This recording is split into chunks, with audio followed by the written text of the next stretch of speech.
So మళ్ళీ సిద్ధం అని చెప్పి జగన్మోహన్ రెడ్డి గారు మొదలుపెట్టారు కదా. అందులో మూడో సభ నిన్న రాప్తాడులో జరిగింది. భారీ ఎత్తున జరిగింది, డౌట్ లేదు. 3,000 బస్సులు పెట్టారటండి. 3,000 బస్సులు ఆర్టీసీ వాళ్ళకి ఆర్డర్లు ఇచ్చారట, మీరు 3,000 బస్సులు పెట్టండి అని చెప్పి.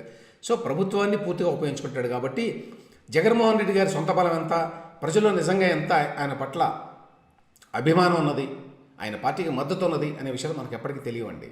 ఎందుకంటే ఇది బలవంతం పెళ్లి కాబట్టి, బలవంతంగా అందరిని తీసుకొస్తారు కాబట్టి. రాజకీయ పార్టీల్లో ఎంతో కొంత తరలించుకురావడం, మొబలైజ్ చేయడం అనేది సహజం, అదొక కంపోనెంట్ పొలిటికల్ మీటింగ్స్లో.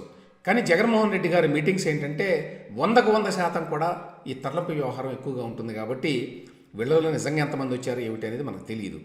సో దీని మీద నిన్న చంద్రబాబు నాయుడు గారు ట్వీట్ కూడా చేశారు ఒకటి. అదేంటంటే, రాప్తాడులో మాట్లాడావు కదా నువ్వు, రాప్తాడులో మరి జాకీ పరిశ్రమ వచ్చి మీ దెబ్బకి భయపడి మేము మళ్ళీ రామని చెప్పి లెటర్ రాసి మరి వెళ్ళిపోయారు వాళ్ళు. అది చాలా పెద్ద పరిశ్రమ యాక్చువల్గా. మరి వాటికి సమాధానం చెప్తావా నువ్వు అని చెప్పి అడిగారు. చర్చిద్దామన్నారు. మన రాష్ట్రంలో ఇటువంటి చర్చలు ఉండవు కదా, మన దేశంలోనే ఇటువంటి చర్చలు లేవు. యాక్చువల్గా అమెరికాలో ప్రెసిడెన్షియల్ ఎలక్షన్స్లో వాళ్ళు చర్చలు పెడతారు. ప్రెసిడెన్షియల్ క్యాండిడేట్స్ ఎవరైతే ఉంటారో వాళ్ళ మధ్య వాటిని మోడరేట్ చేస్తారు కొంతమంది ప్రముఖ జర్నలిస్టులు. అయితే వాళ్ళు ఆ నిబంధనలకు లోబడి వాళ్ళు చేస్తారు, వీళ్ళు మాట్లాడతారు అనుకోండి. మన దేశంలో అవి సాధ్యం కావు. ఆ రకంగా నిబంధనలకు లోబడి మాట్లాడేటువంటి అలవాట్లు మన వాళ్ళకి లేవు కాబట్టి ఇటువంటి చర్చ జరిగేటువంటి అవకాశాలు ఎంత మాత్రం లేవండి. ఒక ఇంపార్టెంట్ డెవలప్మెంట్ ఏంటంటే, ఏపీ టుమారో అనే ఒక సంస్థ ఉందండి. ఆ సంస్థ అధ్యక్షుడు నల్లమూరి చక్రవర్తి గారు, ఈయన కూడా చాలా వీడియో ఇంటర్వ్యూస్ అవి చేస్తారు కాబట్టి చూసుంటారు చాలామంది. సో ఈ చక్రవర్తి గారు ఏం చేశారంటే, ఏపీ టుమారో తరఫున ఎలక్షన్ కమిషన్ వరకు లేఖ రాశారు. అదేమిటంటే, ఎన్నికల సందర్భంలో ఇష్టారాజ్యంగా పోలీసులు వ్యవహరిస్తున్నారు కాబట్టి పోలీస్ స్టేషన్లో కెమెరాలు పెట్టాలి అని చెప్పి సుప్రీంకోర్టు ఆల్రెడీ ఇంతకుముందు ఆదేశాలు ఇచ్చింది. వాటిని పాటించండి అని చెప్పి ఎన్నికల కమిషన్ వారికి ఒక లేఖ రాస్తే, ఎన్నికల కమిషన్ వారు దాన్ని మరి ముఖేష్ కుమార్ మీనా గారికి వారికి పంపిస్తే, ముఖేష్ కుమార్ మీనా మనకి ఇప్పుడు ప్రధాన ఎన్నికల అధికారి ఏపీలో, ఆయన ఇంటర్న్ డీజీపీ గారికి అంటే రాజేంద్రనాథ్ రెడ్డి గారికి ఈ లేఖ పంపించారు. రాష్ట్రంలోని అన్ని పోలీస్ స్టేషన్లలో సీసీటీవీ కెమెరాల ఏర్పాటుకు తగిన చర్యలు తీసుకోవాలని రాష్ట్ర ప్రధాన ఎన్నికల అధికారి ముఖేష్ కుమార్ మీనా డీజీపీ కేవీ రాజేంద్రనాథ్ రెడ్డికి సూచించారు. దేశవ్యాప్తంగా అన్ని పోలీస్ స్టేషన్లో సీసీటీవీ కెమెరాలు ఏర్పాటు చేయాలని చెప్పి 2020 డిసెంబర్లో సుప్రీంకోర్టు తీర్పు ఇచ్చింది. ఆ తీర్పు అమలయ్యేలా చూడాలని చెప్పి మరి సిఈసికే రాశారట. ఈయనకే, మీనా గారికే, ఏపీ టుమారో అధ్యక్షుడు నల్లమూరి చక్రవర్తి గారు గత ఏడాది డిసెంబర్లో లేఖ రాశారట. ఎందుకంటే పోలీస్ స్టేషన్లో ఏమవుతుంది అనేది అంతా రికార్డు అవుతుంది కాబట్టి వాళ్ళు కొంచెం చట్ట ప్రకారం వ్యవహరించేటువంటి అవకాశం ఉంటుంది.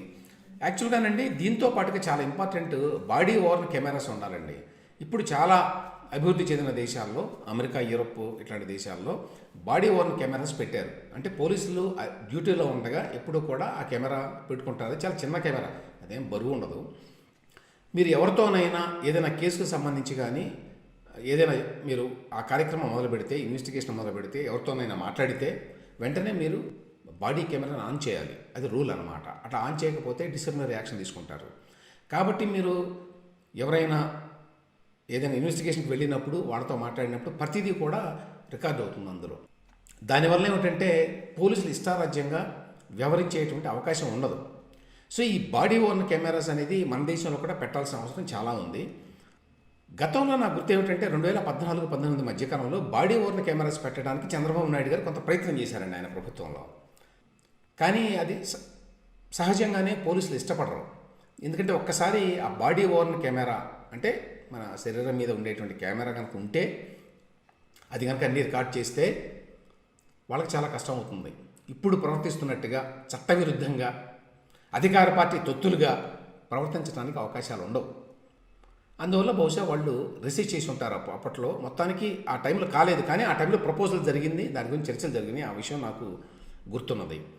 ఇప్పుడు యాక్చువల్గానైతే బాడీ ఓవర్న్ కెమెరాస్ పెడితేనే ఎలక్షన్లో నిజమైన న్యాయం జరుగుతుందండి. అప్పుడు పోలీసులు కరెక్ట్గా చట్టబద్ధంగానే వ్యవహరిస్తారు, ఏ పార్టీకి తుత్తులుగా కాకుండా. సో కనీసం ఇప్పుడు పోలీస్ స్టేషన్లో సీసీటీవీ కెమెరాలు ఏమన్నా ఏర్పాటు చేస్తారా లేదా చూడాలి. ఇంకా మనం 2024లో కూడా పోలీస్ స్టేషన్లో సీసీటీవీ కెమెరా లేకపోవడం అనేది ఘోరం అండి. మరి రాజేంద్రనాథ్ రెడ్డి గారు ఏమన్నా చర్య తీసుకుంటారో చూడాలి. తీసుకుంటే మాత్రం అది గణనీయమైన మార్పు తీసుకొస్తుంది పోలీసు పనితీరులో, అందులో డౌట్ లేదు.